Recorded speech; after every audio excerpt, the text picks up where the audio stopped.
to The Science of Fiction. My name is David. I'm Dylan. And together, we're the Wet Rats. If you're just joining us for the first time, this is a podcast where we look at different fictional universes and we try to make sense of all the nonsense, which basically means we bullshit a lot about things we don't understand from those universes. Also, it's storming outside. You might have just heard thunder. So if you hear any background noise, it's probably because it's storming. Anyways, today we're going to be talking about Alien and just the overall Alien universe. With this podcast, we're not here to criticize the plots of the movies or get too into the plots of the movies and stuff like that. We're here to just talk about things from the universe that don't really make sense, don't really add up, maybe because the questions they didn't have time to answer every little detail or whatever. But that's basically what the show is. It'll make more sense as we start going. Alien Covenant came out about a month ago now, and it's been a month. I think so. It's been 3 weeks to a month. I think. Yeah. Okay. Yeah, makes sense. Close to a month. We're not going to be spoiling that. We technically haven't seen it yet. Well, technically, we actually have not seen it. I just didn't want everybody to get mad because you're making an Alien podcast, you haven't seen the new one. But we're not here to discuss story, and this isn't an Alien Covenant podcast. We're talking about the overall franchise. So Alien, Aliens 3, Resurrection, a little bit of AVP, just kind of anything that connects to the universe. Anything with Alien in it at all. So Alf, a little bit of Alf probably. E.T., what's another? We ran out of aliens already. Yep, it's the ones I know.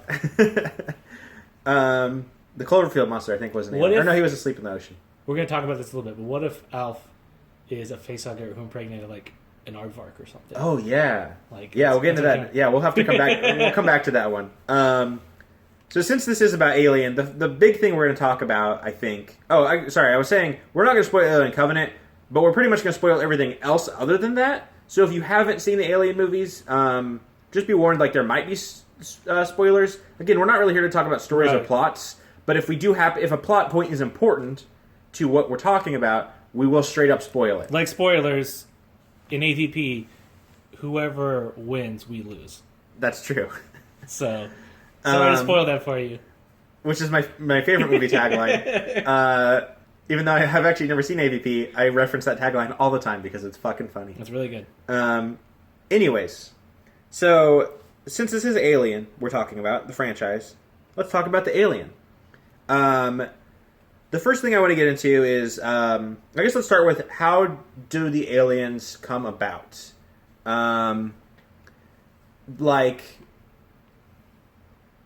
Prometheus, mess of a movie, but I think we both like Prometheus, even though it's not an amazing I think I was more movie. confused about Aliens when Prometheus came out, for the sole fact of I never really thought about Aliens until Prometheus came out. Yeah, it never really was a dying question for me. Really. Yeah, which I think is already some of an issue with the prequels, is it's kind of scarier if we don't know what it is. Yeah. But whatever. And that's the thing that I don't think ever really mattered or concerned me. It's I don't want to know where Jaws came from or why Jaws exists. Exactly. I don't care. Yeah. But one of the things I kind of liked about Prometheus, I know we're not here to talk about stories, but we're already on it now. One of the things I kind of liked about Prometheus is I thought that the worst parts of the movie were when they tried to tie it in with aliens, and I liked that it was something different that wasn't here's the Alien prequel. Right. But that's what everybody wanted. Sure. And so I think that's why some people are a lot more happy with Covenant, but from what I understand, the worst parts of Covenant also sound like the parts of the aliens. But I haven't seen it, so I'm not going to judge it yet. But no, so the aliens, how do they come about? So Prometheus has a convoluted thing about these engineers that created... at least people, I think, all life on Earth, if I remember correctly. But then at some point decided that they wanted all life on Earth, or at least people, to fucking die. Also, this is an explicit podcast, so we're going to say words like fuck. Just so you know. Just so all you kids out there will know what you're listening to. So the engineers did all that, and then, I don't know, it was complicated, but they created a black liquid from which stemmed not the aliens themselves, but the beings that would eventually become the aliens. Mm-hmm. And... basically, the convoluted answer, to put it simply, is that there's 50 steps to make an alien. To get from whatever the engineer started with to the xenomorph we know, there's 50 little steps in between. This black ooze had to turn into this snake thing, and that snake thing had to do this, and then it had to be put inside of this person, and then that person had to get this thing taken out of them, which turned into this thing, which impregnated this. And it's just okay, I don't know. I kind of I don't know, there's aliens. Yeah, exactly. I think the movie the second movie Aliens provides enough of an explanation, which is there's a queen. Yeah. That's a cool explanation, but the confusing part about Prometheus and Alien Covenant is then they don't bother to explain the queen. Right. Which you could argue is because Ridley Scott, that's not his headcanon, and that's James Cameron's headcanon or whatever. I don't know. But so as far as the aliens, where they came from, I think the easiest answer is either we don't know or who cares. Yeah, exactly. It doesn't really matter. Not really. I mean, I guess maybe it does to some people. I think the other not to one's me. just, I don't know, the Queen aspect's cooler because I feel like this 51-step process makes it seem like there's, not that they're not crazy creatures, but they're like this almost insanely like weird coincidental creatures that happen, and now they're just like, they're insane and they have all these things like that. And they are, but at the same time, like, we've seen Ridley survive them twice now, and like all that stuff like that. So it's like, I don't know, kind of like them just being this just race of like parasitic almost type like bug-like creatures that go from Sometimes plane a to plane. simple answer is scarier. Yeah. Like you look at It Follows and it's like, hey, what is that thing? I don't know. Yeah. Where did it come from? I don't know. But it's fucking coming for you. Yeah. I think that's enough sometimes. Yeah. Like, especially because like, even though I personally like the science fiction elements of Alien more, it is a horror film. The original, at least. Yeah. Is a horror film. And in a horror film, like, I think less is always more. Mm-hmm. Just me personally. But anyways, so, however we get to the aliens, we get to the aliens. So let's talk about those now. When I say aliens, I mean like the traditional xenomorph, as we kind of know them. And as I found out today, looking at the Alien Wiki, there's technically like a bunch of different classifications of them. There's like drones, there's like warriors, there's the queen, of course, and they're all kind of based on bugs, of course, insects or whatever. But when I say aliens, I guess I just mean like the classic xenomorph, the way we think of it. When you picture the alien, the thing you picture. Alf, exactly. We're almost there. We're going to get there. So one of the things is I've always wondered, like, other than being a scary horror movie monster, what exactly is an alien's purpose? And actually, one of the reasons I like the Alien Queen thing is I think it fills that out a little bit more. Because in the first movie, you're like, okay, it exists to be scary and kill people, but like, what is this thing like doing? Because even if you compare it to insects or animals as we know them, most animals' purpose is to survive through whatever means necessary and to continue its bloodline. Mm-hmm. And that is basically the two instinctual goals of any animal without like a higher intelligence level. Right. So to survive by eating and, you know, finding shelter, it almost seems like the aliens don't need that at all. And as I was reading the wiki, it seems like that's true. Like, I guess like Alien 3 arguably shows the alien, like, I think eating some people, but generally speaking, the Alien movies don't show the alien kind of needing food to sustain its life. Right. Like, it obviously needs to gestate inside of a living creature and presumably feed off of it while it's growing, but once it's kind of out of there, once its chest bursts outside of it, how is it continuing to grow?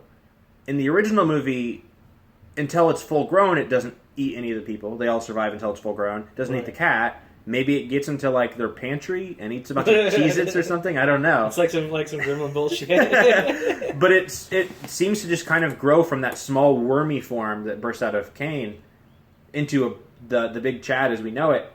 I guess just on its own. Yeah. As far as we know, on its own.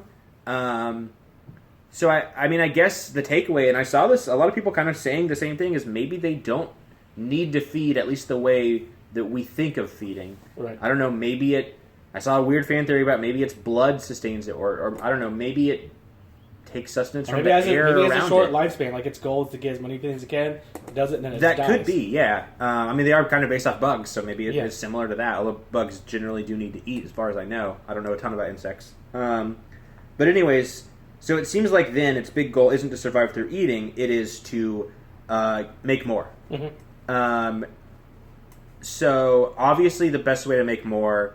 oh, shit, I didn't realize we left that fan on. Hopefully that hasn't been fucking with the audio. I'm going to pop that off real quick. Sorry, everybody. I don't think it will, because it's not that loud. Yeah, I mean, it's on low right now. It's quiet enough we didn't even hear it, but I very much apologize if that fan was fucking with the audio. Anyways, so it seems like they capture people to bring them closer to the hive or the nest, where the eggs will then launch out, attach to people, and gestate inside them.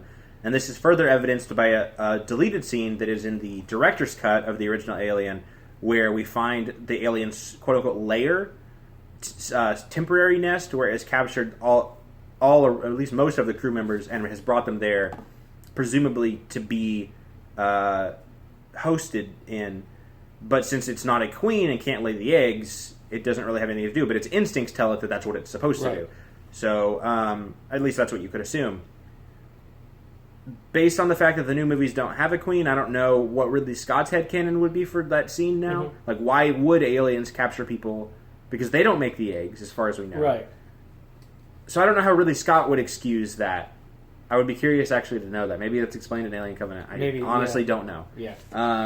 So if it is, be free to comment, tell us that we're dumb, that we should have watched that movie first and done our research, because you're not wrong. They do, though, seem to show a fair amount of intelligence in the films. I mean, they're not, like, fully, like, higher-level beings, but, like, I guess at least they have enough intelligence to accomplish the tasks that they have set forth. But they're willing to do it sometimes through more clever or tricky means. Or maybe, you could argue that that's just the way the movies portray them, because that's scarier in a movie sense. Mm-hmm. If an alien is hiding in the ceiling tiles above you, whereas normally an animal wouldn't feel a need to, like, be clever and hide and wait and be that sneaky, I guess. I don't know, right. I guess snakes and stuff do that. But that's kind of because they have to. An alien would probably win a fight where it rushes 2 people at once or 3 people at once. Like, I don't know. It's more predator-prey, it's kind of stuff, so maybe that's just, when you're a hunter and you're hunting a deer, you're going to beat a deer in a fight, but you still kind of lay in waiting and hide from a deer kind of thing. Although, wouldn't hunting deers be way more fascinating if people did it without guns? Without even knives. Like, it's just like, you want to hunt a deer, beat it to death with your fist. Well, I think you'd still have to doubly so, then definitely, like, hide and waiting for sure. Well, yeah, that's fine then, because then it feels less cheap. Yeah. But, like, that would be... I would want to watch that. I don't know if I would. I feel like it would be almost really sad. Well, not in real life. But like in a movie. Sure. Like, I would love to see a movie scene where a guy is just like, I'm going to fight a deer with my bare fucking hands. Because it just seems like really sad. It's a picture of a guy like punching a deer till it dies. You think that? I don't know. It depends on the deer. I think it could win. A deer? Yeah. Yeah, sure. I'm just saying. I don't think it would necessarily kill the guy. I'm just saying, like, the imagery of a guy beating a deer sounds really fucked up, and I don't want to ever see that. Fair enough. What if it was in like a Revenant kind of movie? It's there. I'm not going to get stoked on that scene. I'm going to be like, hell yeah, that was cool. What if the deer, like, had already killed his mom? And it's like revenge. Okay, sure, I guess. Still, it doesn't sound like great imagery. I don't know. I feel like we've got enough here to write the Revenant, too. That's true. Electric Boogaloo. So anyways, I think that's about it for, like, what how they act. But let's talk about how they kind of grow. So, once a person is impregnated, or not even person, whatever, has had a facehugger attached and is impregnated, we learn, thanks to Alien 3, even though that movie sucks, this is a great concept that movie has, that when an alien gestates inside of a host, it actually takes attributes based on the type of host that it is in. Mm-hmm. So, most of the aliens we've seen in the first one and Aliens all look pretty similar because they've all presumably gestated inside of human hosts. Right. But Alien 3, it gestates inside of a dog, although interesting. Originally, and I think this is even filmed, so I think this is in something called the assembly cut, which I haven't seen, but it is more like a cutting room floor cut, but with footage that wasn't all the way cut from the cutting room floor. But apparently it was an oxen originally, the Alien 3 alien gestated inside of. How do you explain that there's oxen there all of a sudden? Well, like the prison colony had oxen there for like food or whatever. Oh, okay, they had like some livestock there. But I think that's all cut from the theatrical. So it's a dog now. Although I think that alien design works better with the dog as the host. Yeah. But whatever. But the important part is we learned that aliens can gestate inside of whatever. And diehard fans of the Alien franchise will probably already be aware of this, but there was a canceled television show, a kids show, called Operation Aliens. It was a cartoon that's going to be in, I think, released in like early 90s. And the concept, weirdly enough, was basically the entire cast of aliens, Ripley, and all of the Colonial Marines, even the ones that died in the movie, are somehow now on a team together, kicking ass. And my favorite thing on the wiki is, like, it's not clear if the show would explain how all these people had survived. But anyways, presumably the concept of that show was that aliens were, I don't know if they were supposed to be loose on Earth, but they were loose wherever a bunch of these creatures were, or animals were, and they would get inside of different animals, and we would see, like, they had, and all these action figures are released. Everybody out there, if you haven't seen them, you can look up some of the figures and some of the concept art. They had a gorilla alien, a snake alien, a bull, a mantis, a rhino, a panther. There's actually a lot. Some of them look really fucking cool, actually. I kind of wouldn't mind having some of those little toys. As an adult man who has toys that I collect. But that's a cool idea. Like I love the idea that aliens grow differently in different stuff. Yeah. And I think Alien 3 aside, it actually sucks that we haven't seen that explored in another movie. No, yeah, because I mean, like maybe we really didn't want to address that anymore, or like really talk about it. Sure. But yeah. I feel like that would have been the cool thing for each new Alien movie. There's a new Alien version we get to see all of a sudden. I guess to be fair, in Alien vs Predator, they do that with, Right. with what they call the Predalien, which is a fucking inspired name. Right. But hey, if you're gonna make an Alien vs Predator movie, at least give that. Yeah. Like I mean, if you're gonna make those shitty movies, at least deliver on that. And then we got Alf. So. Well, that's true. We're getting so that now it all comes full circle. Yeah. So you have to assume that Alf was bred in maybe an aardvark or something similar. Yeah. Which could explain, I guess, more his loving nature, because I guess aardvarks are nicer creatures. Sure. Have you ever seen Arthur? Well, it also explains. Oh, maybe he bred inside Arthur. Oh, there we go. That's a crossover. But he also explains why he hates cats so much and why he wants to eat cats, because That's a great point. it all comes full circle. I think we just wrote a better Alien sequel than Ridley Scott. Yeah. No, but I would love to see we're at the fucking 8th Alien movie now, if you count AVP 1 and 2. We're at the 8th one after Alien Covenant, and we haven't done that other than Alien 3. Besides the dog, Yeah. in the cancel cartoon, we've never really had them address that. Really. Yeah, I mean, because Alien vs Predator even takes place on Earth.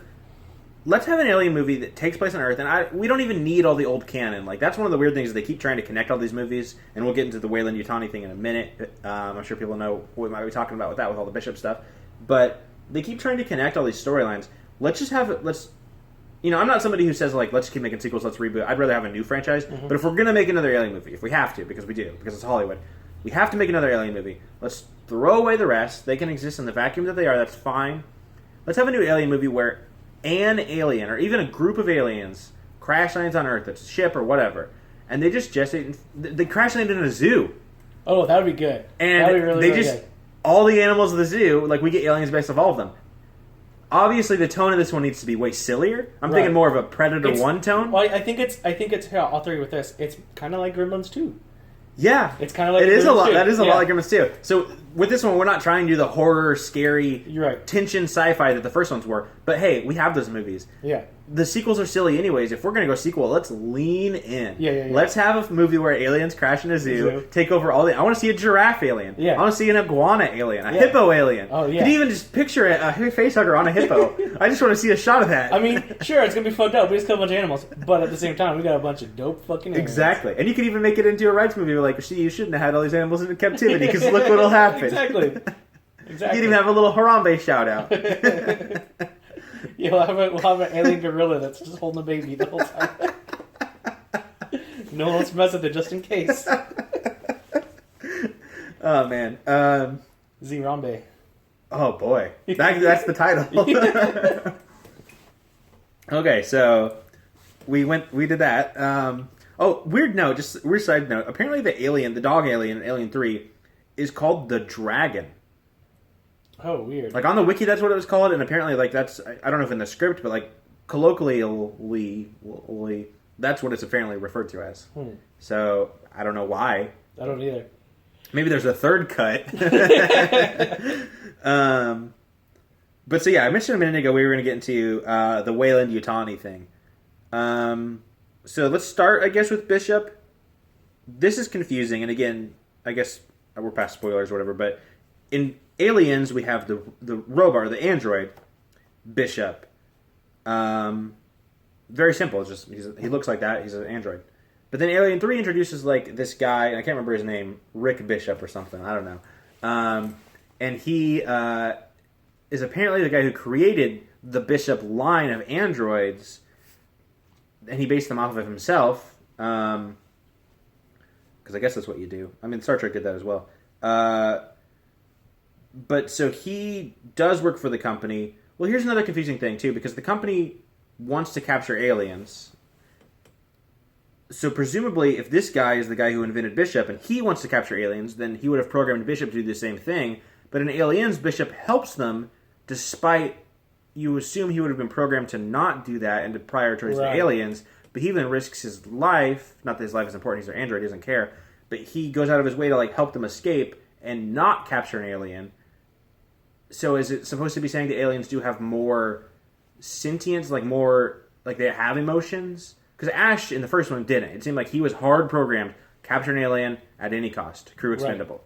Right. So you would assume Bishop's the same way. So maybe he programmed Bishop better to have emotions. This is another weird thing too, because David, Michael Fassbender's character in Prometheus, though he's an asshole and like does bad things, does seem to have his own complex set of emotions. He doesn't seem to just be doing what programming dictates. He seems to be making decisions based on his own interests. And he predates Ash, so maybe Ash is a shittier model that doesn't have that functionality. Right. This is the problem with prequels and sequels. Or maybe he does have functionality, but he just, just like you humans are assholes, he just didn't care. Like Possibly, he just cared more about the prime objective than his feelings. Yeah, that could make sense. But I just find it weird that like the guy who created Bishop programmed a robot that might not follow his own commands. Right. You think you wouldn't want to do that? Or maybe you would want to do that in Ex Machina fashion, the movie Ex Machina, slight spoilers for that, as a test to how smart you are creative. Sometimes he's supposed to pass as human, so you would have to pass a Turing test. And if you're passing a Turing test, that does mean you could literally make your own decisions. Yeah, that's true. Well, if you want to throw another wrench into it, Ridley Scott is into this is connected to the Blade Runner universe, which... What? You don't know that? No. Oh yeah, Ridley Scott has mentioned like before. I think he has himself actually straight up confirmed it. I believe. Oh wow! But that this is technically in canon with the universe of Blade Runner. So it's like Blade Runner 2, where you get some xenomorphs in there. Presumably that takes place far away from Blade Runner. But that is supposed to kind of explain that the fact that Blade Runner is also about like big corporations and is also about AI and like robot intelligence, is that it is somewhat in canon of that universe, despite being very different tone and style. Which I like as an idea. I would never want a crossover movie because that would be fucking lame. But I kind of, it's a cool idea. Yeah, it's almost like a I guess like, hey, this is what's happening on Earth when like other people are off doing other things. Exactly. So. Yeah. So yeah, it's a cool concept. But anyways, so that's and also to throw another wrench into the Bishop thing in Alien vs Predator, we see I don't remember his name, Bishop Yutani or whatever the fuck, back in 2004, who's presumably the guy who created the Yutani branch of the Weyland-Yutani Corporation. Which is more confusing. I don't know. Yeah. That whole thing is just like... I mean, not that we need to establish the canon too much of AVP, because I think that they did that as more of like a, this is fun for the diehard Alien fans, rather than like, oh, we're really world building here. Yeah. Like, I don't think they were that concerned with it, but the fact that they did do it, and that at least at the time, was canonical, makes it way more confusing as to how all of that happens. I know some people have theorized that the Bishop we see in the end of Alien 3 that claims he's a human that invented them is another android who you could assume is maybe based off the original guy, or even created by the original guy, because androids might not have a lifespan, unless you're going about Blade Runner logic when they do. Anyways, we're going to move on. The main thing I want to talk about with Weyland-Yutani is their fucking mission here. Also, I've seen people mention, like, what does Weyland-Yutani do other than try to capture aliens? Yeah. Like, I mean, they're a giant corporation that apparently has existed for hundreds of years. I don't know what they, like, do they make, like, I mean, I'm presuming computers? They make a lot of computer, like, AI stuff. Yeah. But, like, we don't see that because all the time we see things, it's them doing their other things. Because I'm sure, like, they're like, hey, we're going to do space exploration. But really they're trying to capture aliens. But to the general public, they're like, we're doing space exploration. Sure. So. But anyways. I imagine it's more or less, like, futuristic Microsoft, Apple merged with, like, NASA bullshit. Right. It's more or less probably what it is. Yeah.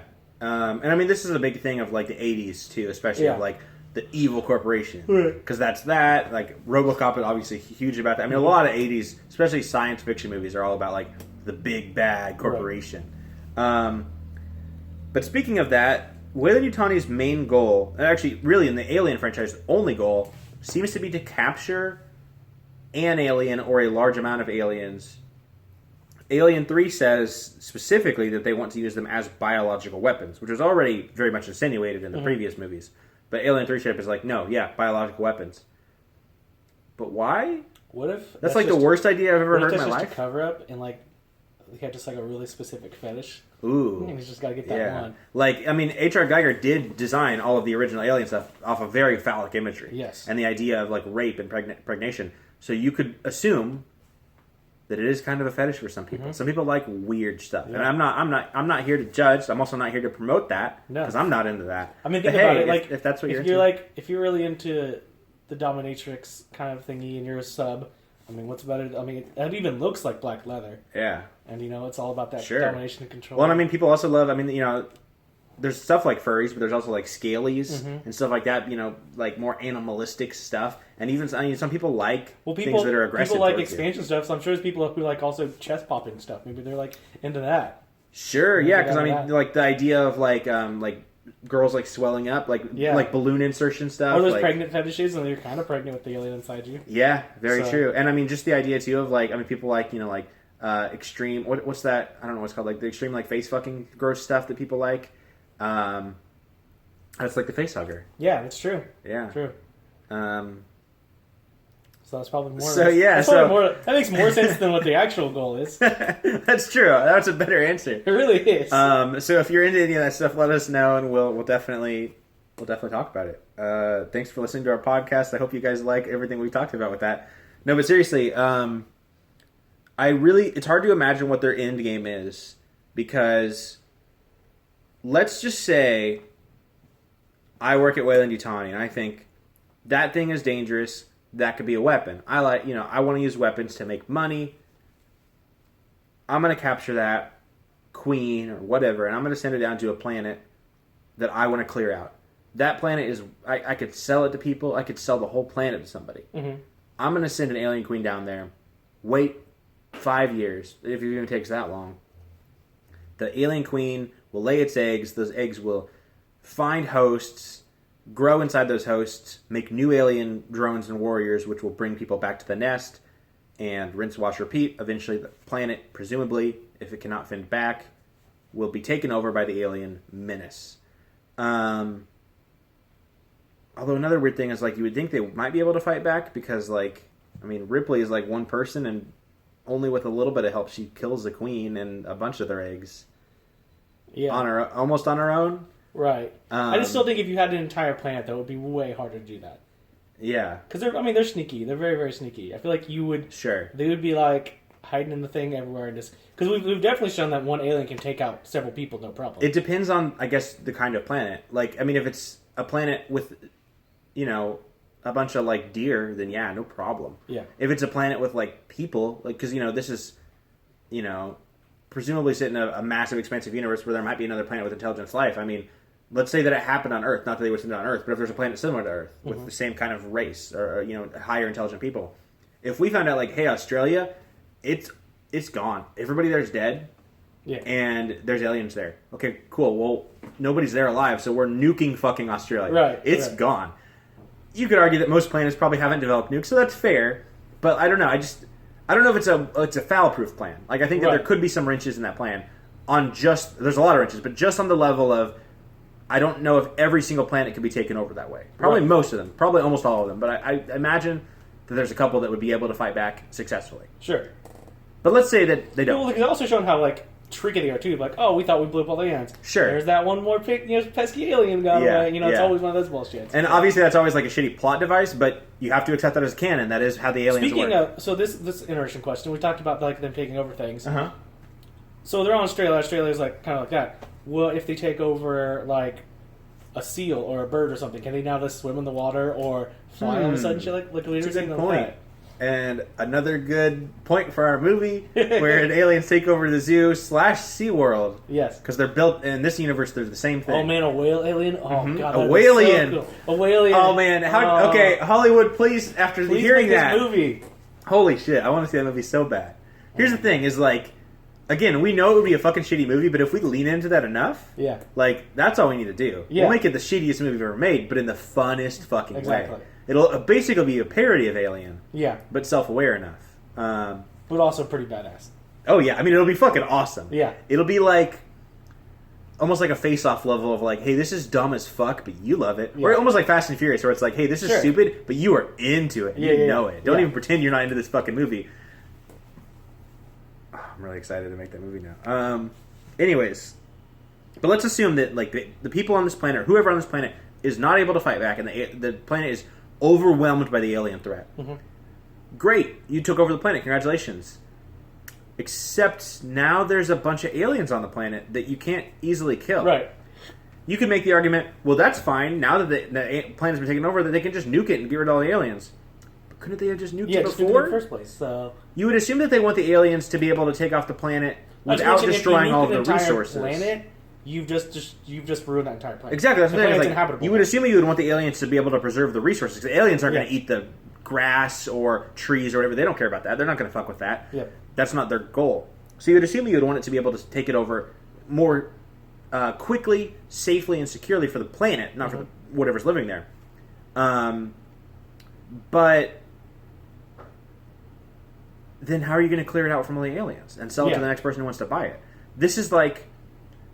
I was going to say this is the dumbest idea, but technically this idea has been done before because this is the classic Disneyland was overrun with rats. So they're like, you know what? You know what kills rats? Yeah. Let's put a bunch of cats out. And we'll let them just go wild at night, and they'll kill all the rats. And they did, but then they were overrun with cats. Yeah. And there's a great classic Simpsons episode that references that, where I think it's... I don't remember if they start with rats, but then it's like cats, and like, how are we going to kill the cats? We've got snakes. Okay, great. How are we going to kill snakes? We've got, like, mongooses. Okay, well, we've got gorillas. I don't remember what episode that is, but classic Simpsons. But that's kind of what Weyland-Yutani is doing. Yeah. And I mentioned this to you earlier, but I kind of get their initial curiosity in the first movie. They don't really know what it is. They know it's some kind of life form. They send out a crew.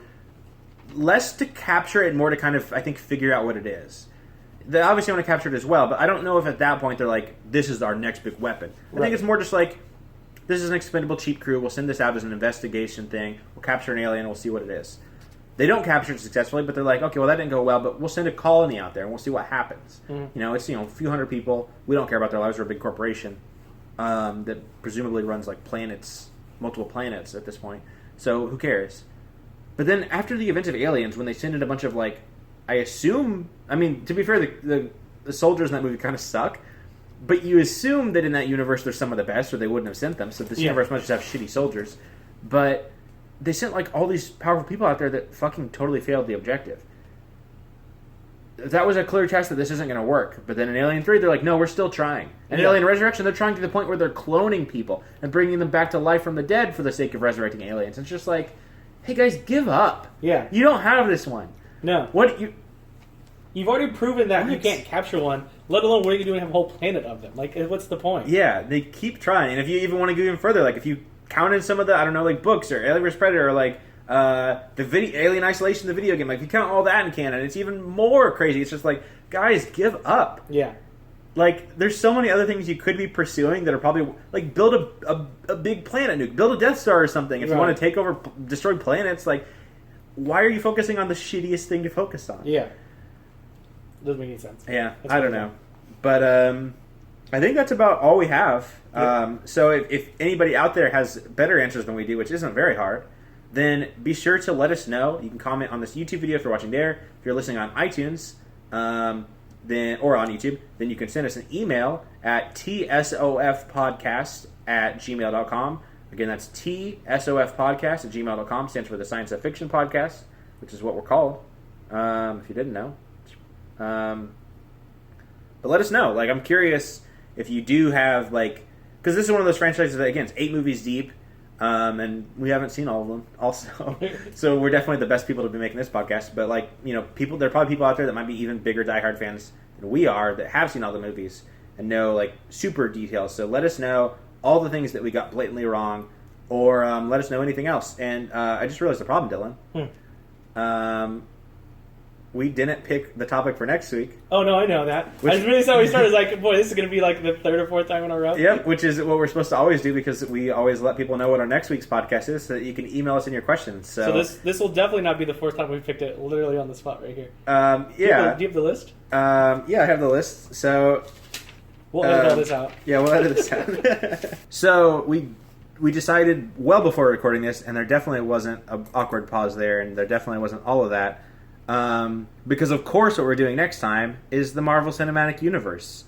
Since it is the cinematic universe, because we're mostly a movie podcast, like we dive into other stuff a little bit, but we mostly talk about movies. More or less, I bet that the other media might explain it more than movies do. And sometimes movies have to go quicker. Skip over the details. Skip the details. But also, so that's where you get the especially with something like the MCU. I mean, if we were to talk about all of Marvel comics ever, the things that get retconned and cross over and don't make sense, like, we need to focus on something that we can clearly cut through with a knife. Mm-hmm. Like, even with Lord of the Rings, it was like talking about the movies and books, like a little bit of crossover time, but it's we need to focus on something that we can wrap our heads around. Yeah. So MCU, like, to talk about everything would be way too much. So specifically, we're talking about the first Iron Man movie and up. If it's a Marvel movie, after that, it's eligible. Although we will probably do a bit of an emphasis on Spider-Man Homecoming, since that's coming out. But pretty much everything is up for grabs. So if you have any questions about the Marvel Cinematic Universe, whether it's a serious question, whether it's the fucking stupidest question ever, that's literally what our podcast is about. So let us know. Email us at the places that have already been mentioned. And we'll see you next time. Thanks for listening. Bye. Oh, wait. I just thought of a good one. What? This is David and Dylan signing off. Because that's how Alien ends. Oh, okay. Isn't that what she says? This is the final report of the Science of Fiction podcast. This is the report of the week. No, that's not what she says. I wish we had other people that are normally on the show that weren't here this week. Ooh, I know. See you later, Space Cowboy. That's the wrong one. Unless she says that. Oh, does she say that? Mm-hmm. See you later, Space Cowboy. Oh, shit. See you later, Space Alien. See you later, Alf. Catch you later, Alf.